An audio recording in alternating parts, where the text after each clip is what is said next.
For this video, I will be breaking down my review of EvoCreo 2. I will try to keep the spoilers to a minimum. As usual, I'm going to have my 10 categories and then my final overall score. For story, I will give that a 7. I didn't have a problem with the story. The concept of betrayal and animal rights themes has been done before, but the developers did do it in their own way. So what I mean by that is the story was a solid story, but it didn't wow me. For visuals, I will give that an 8. For 2D games, I would say that the visuals are above average and enough to stand out among other games. I especially liked that they had animated battle backgrounds. I thought that was a really nice touch. For function and bugs, I will give this a score of 7.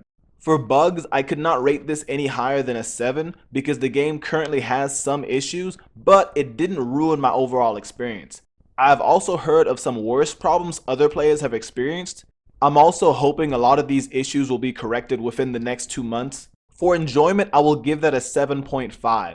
I did enjoy my time playing the game, but I will say that the later half of the game got uncomfortable. It felt like I was being pushed to grind more because of the jump in enemy levels. There is also no XP share item system.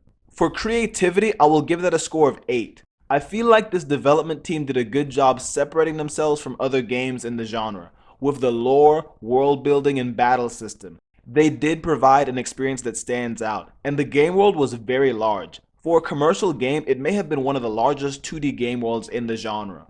For game features, I will give that a score of 8. I liked a lot of the features that the game had to offer. The mounts, the travel abilities, the different types of capturing items, and how moves take up slots to avoid being overpowered. For challenge, I will also give that a score of 8. I felt like the game offered a good challenge to the player, but I'm hoping for more balancing corrections. In the later portion of the game, it felt like I had to be faster than my opponent and one-shot them before they could one-shot me. Granted, the level and rank of the monster on your team could play a role in this. For guidance, I will give this a score of 9. Concerning the main story quest, I was able to go through the main story without being super confused and not knowing what to do.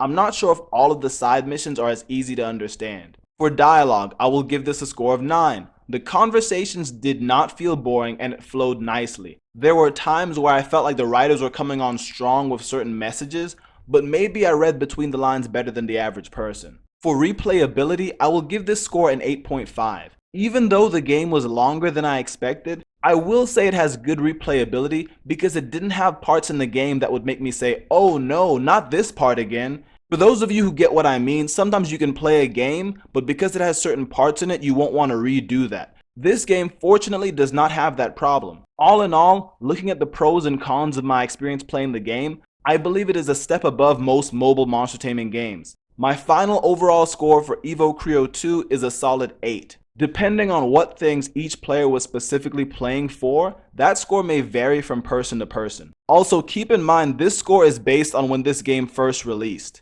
So the game is only going to improve from here on out. One last thing I'll say is that the developers are correcting things when players email them with the problems they find. If you enjoyed watching this video, be sure to subscribe and like and share. Find out what happens next time on the OFC.